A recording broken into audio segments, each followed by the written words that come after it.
Okay, so we are going to now study searching algorithms. How do you define what it is? Before we move into certain algorithms, what do you mean by searching? So a very easy way to define it is that if you have got certain objects with you, those objects could be as simple as elements of an array, and let's say you want to check whether number x is present in the array or not. Okay, yeah, finding the desired target or desired element, that is what searching is. Okay, so tell me one thing, that there is a search space. Guys, generally what happens that people, when they study searching, their ideology remains limited to array or sorted array or vector, something like that. But no, searching, you do not just search in an array. You can search in a sorted space also. You can search in a span of function also. Okay, you will understand what I mean by that gradually. But for now I would say that, hey, do not just narrow your vision to searching in array or searching in vector. Okay, so basically there should be a search space. Okay, like here, this is my search space, and this search space in this case was an integer array. Okay, so a searching problem is as easy as finding a particular target element in a search space. Now let's say if that search space is an integer array of size n.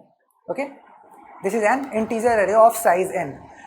Span of functions, we will teach you again that in subsequent classes of search, so don't worry about that. But here, take a look over here. Let's say you have to search x in an integer array. What will be the time complexity of searching it? In how much time can you search whether this number x exists or not? So the worst case time complexity will be order of n. Because how do you search? When you search, easiest way to search is by starting from this index and then moving on and on and on by one unit. Okay, so the code for that is, you write your loop from I equals to 0 to n minus 1, and if you see that a of I is equals to x, you return true, otherwise you would have returned false. Okay, now guys, don't you think that the number of operations over here would entirely depend upon which element is being searched, isn't it? Because sometimes it can happen that the element that you are searching is the first element itself. In that case, you can just answer it in order one time. When will the worst case time complexity of order n come? When you are trying to search the last element, or when you are trying to search an element which is not present in the array. Okay, yeah, so in that case the worst case time complexity would come, right? So that would be order of n. Now whenever we are talking about time complexity, then we basically mean to say worst case time complexity. Okay, we do not say best case time complexity, we say the whatever can be the worst state of my input, in that case how much time will end up being taken. So this kind of search is also called as a linear search. So linear search is as good as you start from one corner of a search space and then you move by a particular unit in that search space.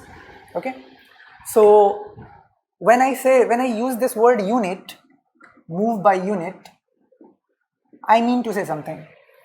So in an integer array, the indices are integers, 0, 1, 2, 3, 4 and so on. So to move from one index to other index, you have to do a plus 1. Okay, plus 1. So every increment that you will do, every unit increment that you will do, that will be plus 1 unit of increment. But it is not always necessary. In certain search spaces, again, don't think just about arrays. In certain search spaces, so let's say there is a function which is defined for 2.5, 2.6, 2.7. Think of it like this. That there is a function which is defined for at every unit of 0.1. So in that case, if you have to figure out a particular value of x for which f of x is, let's say, equal to 3.7, okay, then there you will be moving every time by this much unit. plus 0.1, then plus 0.1, then plus 0.1. Here you are doing plus 1 with index because indices will just be the integers, okay? But when your units are not separated by plus 1 interval, they are separated by plus 0.1 or plus 0.001, you will have to move by that much unit. Are you getting what I'm trying to say? How many of you are getting this thing? You say yes if you are following it. So you have to keep this thing very well in your mind, right? That how do you move in your search space?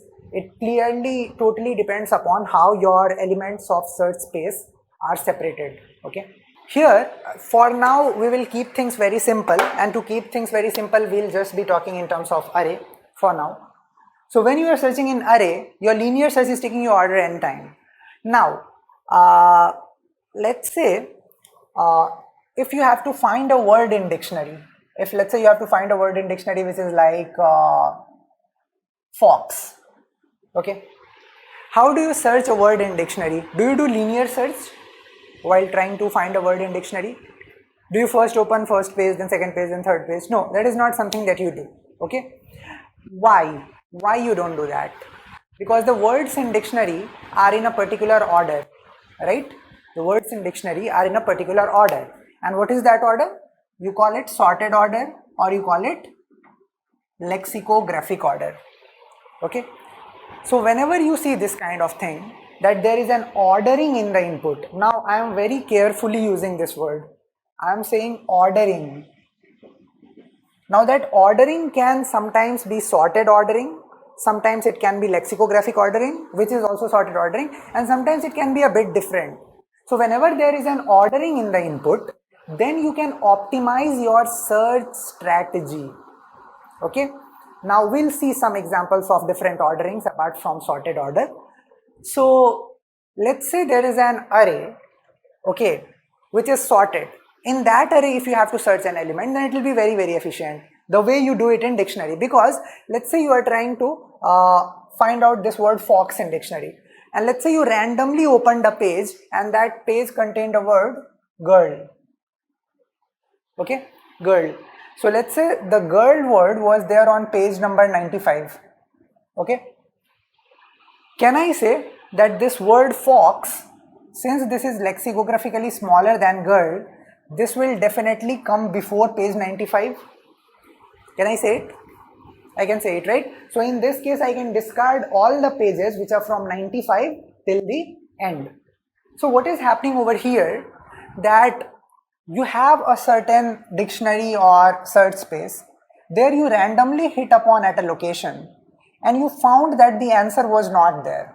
Okay, if the answer was not there, then answer will have some kind of relation with the word which is being searched. So if the answer is greater, and let's say it is sorted in ascending order, that means this entire portion is useless to me. I'll just focus over here. Now when I focus over here, again I can pick any random location. Now the strategy to pick random location could be as easy as picking the middle element. So you just hit the middle element and check whether the middle element is greater than the target or smaller than the target. And based on that, you change to go either in first half or in second half. The basic idea over here is every time you discard one half and move on to the other half. So here if you take a look what is happening, if my initial search space was of size S, after each iteration it is becoming of size S by 2. Now let's say you hit mid again here, and let's say you discard this part, now you are just in this part which is S by 4. So in each iteration your search space is becoming half of its size. But it was not the case with linear search. In linear search, if the initial size was S, next size was S minus 1, then S minus 2, then S minus 3, and so on. So here the search space was contracting at very slow rate, but here it is contracting at a very high rate. And that is the reason binary search, this is also called as binary search, where you hit the middle element and then prefer to move to left half or right half. This is much more efficient. Is that clear to everyone? Is everyone able to understand it? Now tell me one more thing. What is the most important criteria for this binary search to apply, where you hit middle element and then decide? There should be some kind of ordering. Only if there is a certain kind of ordering, okay, then you will be able to figure it out that whether you have a solution or not, whether you have an element present in the array or not. How many of you have implemented binary search at least once? Let's say yes, if you have done that.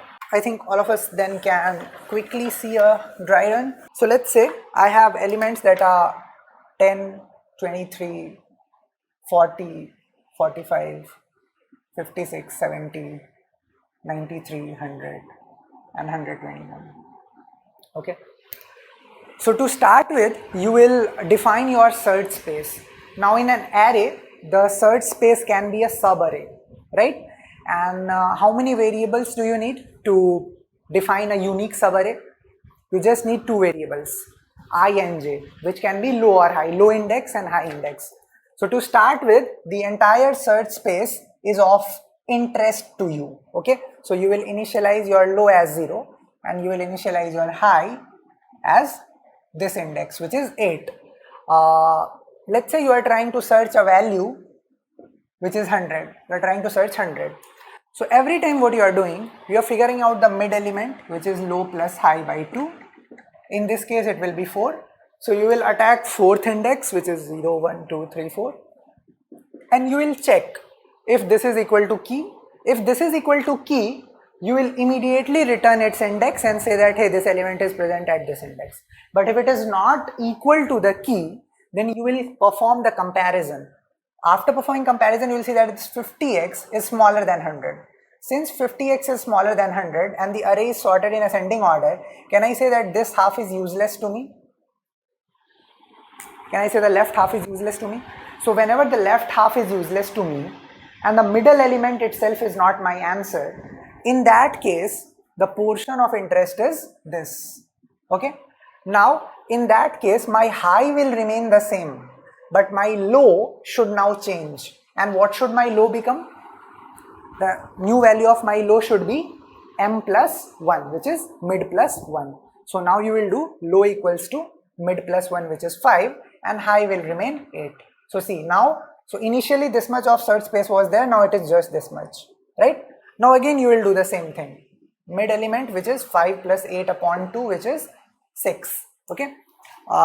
Yeah, 0, 1, 2, 3, 4, 5, 6. This is your 6th element. This 93, which is your 6th element, how does it compare against key? This is smaller than the key. So again you can say that, hey, this entire portion is useless to you. So your high will remain as it is, and what will change? The value of low will again change to m plus 1. So now low will become 6 and high will remain 8. So now the low is over here. Low is 6 and high is 8, right? Now again you will find mid, and that will come out to be 7. And at 7th index you will find 100 and you will return 100. So this is how your job would be done and you would find your answer. So tell me one more thing. If let's say instead of finding 100, you are trying to find something like 23. Okay. Then let's say your low and high were here and your mid was this. So if you see that your A of mid, which is your middle element, if this element is greater than the key, if it is greater than the key, in that case, will you move to the right half or will you move to the left half? Is it always the case that low and right comes at the same point? I mean, eventually they converge whenever, before you terminate the algorithm, eventually they converge. If the element is not present, or even if it is present, then under certain scenarios it can. Yeah, so here you will move on to the left part. To move to the left part, what should you change? Should you change your low or should you change your high? You should change your high. Low will remain the same, high will change. And the value of high will become m minus 1. So see, here when I say my region of interest is from low to high, do you include low and high or not? Are low and high included in that range or are they excluded? They are included, right? So this is another important thing, that you are playing around with inclusive ranges. Okay. So that is the reason if you found that your answer was not at m, you let go of m also. You did not just let go of m plus 1, m plus 2, but m also. That is the reason you did h equals to m minus 1. Okay. And similarly, when you move to the right part, you do low equals to m plus 1. Cool. So this is the basic way in which you can implement your binary search. Now tell me one more thing. Your low and high are the indicators of range. So they basically indicate that, hey, this much of area is of interest to me, everything else are useless. I'm sure everything else is useless. Okay.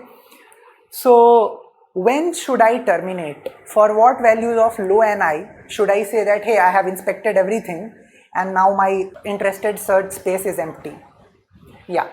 So if at any point of time you see that low is equal to high, should you terminate whenever low is equal to high? No. Why? Because low equals to high means what? It means that there is one element in your subarray of interest and you have not yet checked that. So please check that, right? But whenever you see that low has become greater than high, then you must terminate. Okay? So whenever low becomes greater than high, you must immediately terminate. Right? Okay. Tell me one thing. If you are trying to search an element which is not present in the array, okay, which is not present in the array. Let's say you are trying to search something like 25. Okay. Here you are trying to search 25. Can somebody, without dry running the binary search, tell me what will be the final value of low and what will be the final value of high?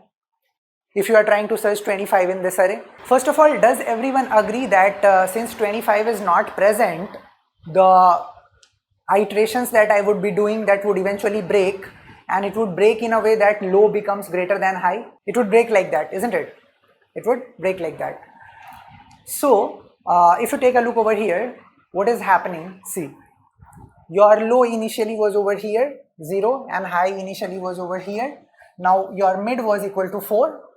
This element is greater than your target. Since this element is greater than your target, what will you change?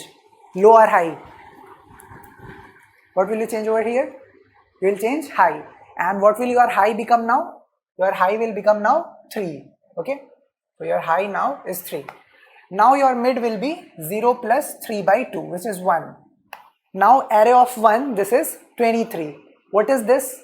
This is, you are trying to search 25, not 23.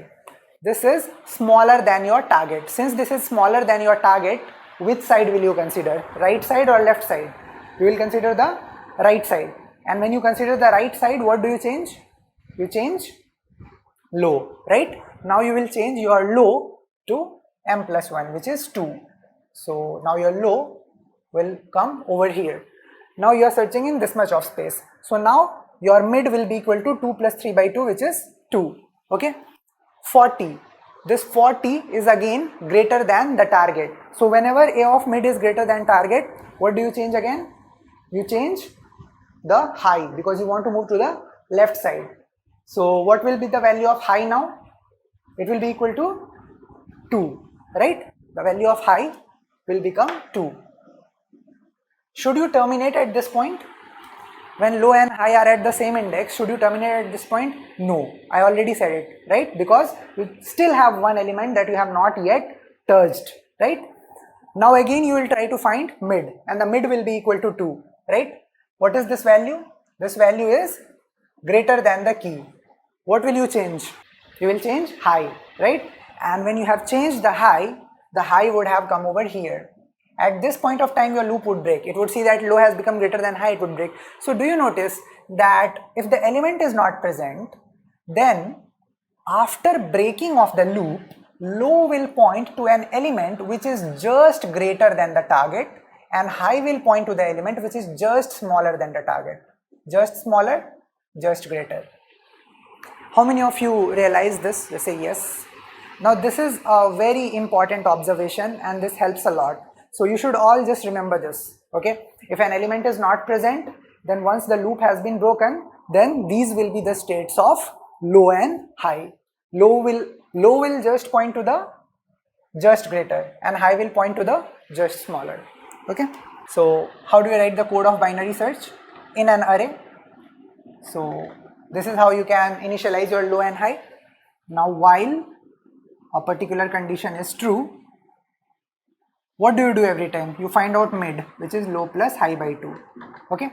How many cases can come now? 3 cases. So remember, every time binary search code you write, there will be 3 cases. Either you got your answer, or you are at the right side of answer, or you are at the left side of answer. These are the only three conditions that you have to write in terms of if else. Okay, so if a of m is equal to key, what should I do over here? If a of m is equal to key, that means, hey, I got my answer. If I got my answer, I'll return the deserving index.